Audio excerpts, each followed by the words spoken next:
Metabolism is sensitive to changes in internal temperature. जैसे जैसे temperature ज़्यादा होता है मेटाबॉलिज्म तेज़ होगा, और अगर टेम्परेचर डाउन होता है तो मेटाबॉलिज्म कम हो जाता है, क्योंकि जो मोस्टली एंजाइम्स होते हैं वो एक स्पेसिफिक टेम्परेचर पर काम कर रहे हैं। अगर टेम्परेचर एक उनकी लिमिट से ज़्यादा हो जाता है तो फिर मेटाबॉलिज्म कम हो जाएगा। Animal desire most of the body derive most of the body heat from the environment rather than from their own metabolism. वो एनिमल्स कौन से हैं जो अपनी बॉडी की हीट अपने एनवायरनमेंट से लेते हैं बजाय इसके कि वो अपने मेटाबॉलिज्म से लें? इनको कहते हैं एक्टोथर्म्स। The rate of cellular respiration increases up to a point with the increase in cellular respiration increase होती है, ऑक्सीजन इंक्रीज हो, कार्बन डाइऑक्साइड हो, टेम्परेचर हो या वाटर कंसनट्रेशन, इनमें से क्या चीज़ इंक्रीज हो? टेम्परेचर इंक्रीज हो तो सेलुलर रिस्पिरेशन भी इंक्रीज हो जाती है। Animals produce heat as a by product of metabolism. Metabolism का जो बाय प्रोडक्ट है उसमें हीट प्रोड्यूस होती है। They have low rate of metabolism and are poorly insulated. इनमें से कौन से एनिमल्स ऐसे हैं जो जिनका मेटाबॉलिक रेट स्लो होता है और वो पुअरली इंसुलेटेड हैं? तो ये हो गए भाई ectotherms. In general reptiles, amphibians, fishes and invertebrates are ectotherm, क्योंकि ये ज़्यादातर जो है अपनी बॉडी की हीट स्पेसिफिकली मेंटेन नहीं कर सकते। They tend to move about the environment and find places that minimize heat or cold stress to their bodies. अब इनमें से कौन से एनिमल्स हैं जो एनवायरनमेंट में मूव करते हैं और वो अपने एनवायरनमेंट का जो हीट और कोल्ड स्ट्रेस है अपने बॉडी पे ताकि कम हो मूवमेंट की वजह से? एक्टोथर्म। अब देखें जो एंडोथर्म्स हैं वो तो अपनी बॉडी की हीट खुद जनरेट कर लेते हैं या टेम्परेचर मेंटेन कर लेते हैं, तो उनके ऊपर एनवायरमेंटल स्ट्रेस इतना ज़्यादा काम नहीं करेगा। लेकिन एक्टोथर्म्स को मूव करना पड़ता है अपने इन्वायरमेंट में ताकि वो अपना बॉडी टेम्परेचर मेंटेन रख सकें। The total body temperature is the result of. Total body temperature किस चीज़ का रिजल्ट है? हीट प्रोड्यूस मेटाबॉलिकली, ठीक है। Heat gain from the environment, ये भी ठीक है। Heat loss to the environment. इन तमाम ऊपर वाले तीनों फैक्टर्स का जो इंटरेक्शन है, मेटाबॉलिकली हीट जो प्रोड्यूस होती है एनवायरनमेंट से गेन होती है और एनवायरनमेंट का जो लॉस्ट होती है, इन तमाम का जो इंटरेक्शन है that is the total body temperature of the animal. They tend to move about the environment and find places that minimize heat or cold stress to their bodies. These are the ectotherms. Birds and mammals are called endotherms because they produce their own metabolic heat. They obtain their body heat from the cellular processes. इसमें endotherms आ जाएंगे। Animals use physical processes to exchange heat with the environment. अब इसमें से कौन कौन से processes हैं जो animals use करते हैं ताकि वो अपने environment के साथ heat exchange कर सकें? कंडक्शन एंड कन्वेक्शन, ये भी ठीक है। एवापोरेशन भी ठीक है। रेडिएशन भी ठीक है। तो ऑप्शन डी जो है that is the correct option. Most endotherms have body insulated by. Endotherms की जो बॉडी है उसमें इंसुलेशन होती है ताकि जो हीट है वो एक्सटर्नल एनवायरनमेंट में लूज ना हो सके। कौन सी हो सकती है? फर्स, feathers, large amount of fat. तो ये तीनों ऑप्शन ठीक है। Option D is the correct option. The direct transfer of thermal motion heat between the molecules of the environment and those on the body surface of the animal is called conduction. Endothermy allows animals to stabilize their core temperature so that biochemical processes and nervous system function can proceed at steady. Endothermy की वजह से जो animals हैं उनका जो core temperature है वो high level पे मेंटेन रहता है। द मूवमेंट ऑफ एयर और liquid over the surface of the body is called convection. Conduction में तो डायरेक्ट जो है हीट ट्रांसफ़र हो रही थी मॉलिक्यूल्स ऑफ द एनवायरनमेंट में। Some birds and mammals can only maintain high body temperature for a short period because they usually weight less than 10 gram. Loss of heat from the surface as water molecule escape in the form of the gas is called evaporation. The emission of electromagnetic waves that objects such as another animals body or the sun produce is called radiation. Electromagnetic rares जो body से produce होती हैं या सन से produce होती हैं उन्हें क्या कहा जाता है? Radiations.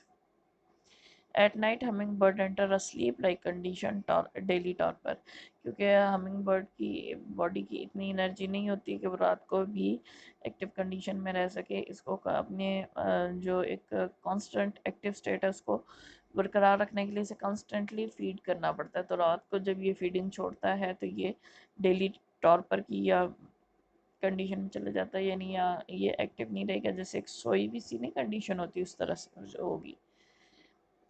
In general ectotherms are more common in tropics. Ectotherms आपको ट्रॉपिक्स के अंदर ज़्यादा मिलेंगे।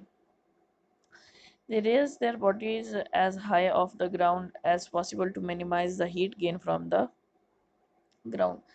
अब कौन से एनिमल्स ऐसे हैं जो अपनी बॉडी को ग्राउंड से ऊपर उठा लेते हैं ताकि वो हीट गेन को ग्राउंड से कम कर सकें? Locusts, scorpion, tenebrio beetles. ये तीनों ऑप्शन करेक्ट है, ऑप्शन डी आएगा। Ectotherms do not have to expend as much energy to maintain body temperature, and they can devote more energy to food gathering. And ectotherms जो हैं उन्हें अपनी energy use नहीं करनी पड़ती अपने बॉडी का टेम्परेचर मेंटेन करने के लिए।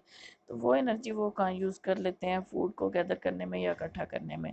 आपको मैंने एक बात बताई थी कि हर एक चीज़ की डिवीजन हुई हुई होती है। कुछ चीज़ें होती हैं प्राइमरी इंपॉर्टेंस की होती हैं, कुछ होती हैं सेकेंडरी इंपॉर्टेंस की। अब देखें ये वाली एनर्जी रिप्रोडक्शन में क्यों नहीं लगा रहे, फूड गैदरिंग में क्यों लगा रहे हैं?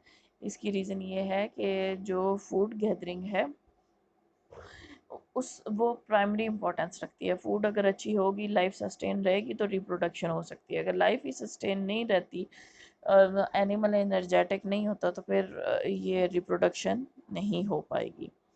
It can markedly affect the body temperature of basking insects. Basking insects, अब बास्किंग होता है जो सनलाइट है या रेज है उनसे टेम्परेचर लेना, बॉडी को वार्म अप करना। तो इसमें कौन से फैक्टर्स इंपॉर्टेंट है? Body posture, orientation of the wing to the sun, raise their bodies high off the ground. अच्छा, अब बॉडी पोस्चर ज़्यादा इंपॉर्टेंट है क्योंकि बास्किंग में हीट गेन कर रहे होते हैं। तो देखें ना कि अगर एक हम लेज़र्ड की एग्जांपल ले लें और वो बिल्कुल सीधी जो है किसी सरफेस के ऊपर है, तो हाँ सरफेस के ऊपर सीधी है, यानी जो सन रेज हैं वो उसको उसकी पूरी बॉडी पे पड़ रही हैं, तो वो ज़्यादा अच्छी बास्किंग होगी वहाँ पे, बजाय इसके कि उसकी बॉडी की जो पोजीशन है वो अगर सन रेज के पैरेलल होती है तो उस वो हीट गेन नहीं कर सकेगी। Orientation of wings to the sun, अब विंग्स की ओरिएंटेशन सन के साथ कैसी है? और raise their bodies off the ground. अच्छा, ये सी ऑप्शन नहीं होगा क्योंकि बास्किंग में हीट गेन की जाती है और बॉडी को ग्राउंड से रेज इसलिए किया जाता है ताकि हीट गेन कम से कम हो सके। तो जो ऑप्शन ए और बी है ये ऑप्शन करेक्ट है। In the tropics there are far more abundant than mammals. Tropics में कौन से एनिमल्स ज़्यादा अबंडेंट है as compare to mammals? amphibians. In some desert dwelling beetles wax bloom function as, कुछ डेजर्ट ड्वेलिंग बीटल्स हैं उनमें wax Bloom होता है। अब उसका काम क्या होता है? प्रिवेंट डिहाइड्रेशन, ठीक है, क्योंकि वैक्स जो होती है डिहाइड्रेशन से रोकती है, और ये बैरियर भी है अगेंस्ट द डेजर्ट सन, क्योंकि सन जितना ज़्यादा हीट होगी उतनी ज़्यादा एवापोरेशन होगी, तो जब वैक्स ब्लूम्स होंगे तो वहाँ से एवापोरेशन रोक दी जाती है। The efficient circulatory system of birds and mammals can be thought of as adaptation too. अच्छा, अब सर्कुलेटरी सिस्टम जो बर्ड्स और मैमल्स का है वो किस चीज़ के लिए अडाप्टेशन समझी जाती है?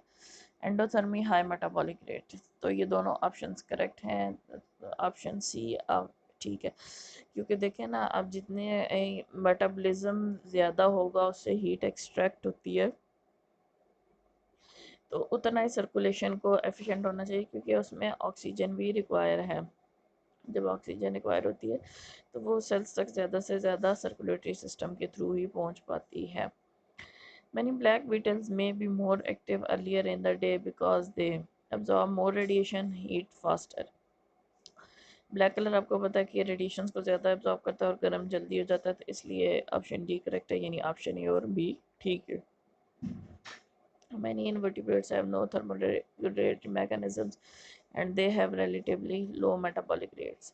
काफ़ी सारे इन्वर्टिब्रेट्स में थर्मोरेगुलेटरी मैकेनिज्म नहीं होते और उनका मेटाबॉलिक रेट स्लो होता है। White beetles are more active in the hotter part of the day because they absorb less heat, इन ये कम एब्जॉर्ब करती हैं हीट को, तो फिर ये दिन के किसी भी पार्ट में एक्टिव रह सकती हैं। This can sense thermal variation, अब इनमें से कौन थर्मल वेरिएशंस को सेंस कर सकता है? इंसेक्ट भी कर सकते हैं, क्रस्टेशियंस भी, हार्शू क्रैब भी, तो all option are correct.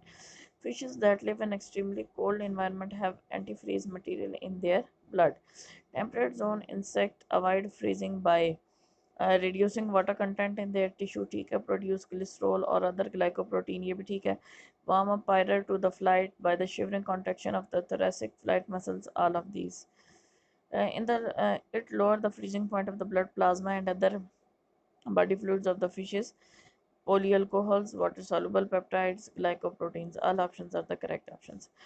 They have major blood vessels just under the skin. Bluefin tuna और great white shark, क्योंकि ये ठंडे पानियों में रहती हैं तो इनके अंदर काउंटर करंट एक्सचेंज मैकेनिज्म होता है, जिसकी वजह से इनकी बॉडी की हीट जो है वो पानी में लूज नहीं होती। These insects can sweat, cycads इसमें आता है।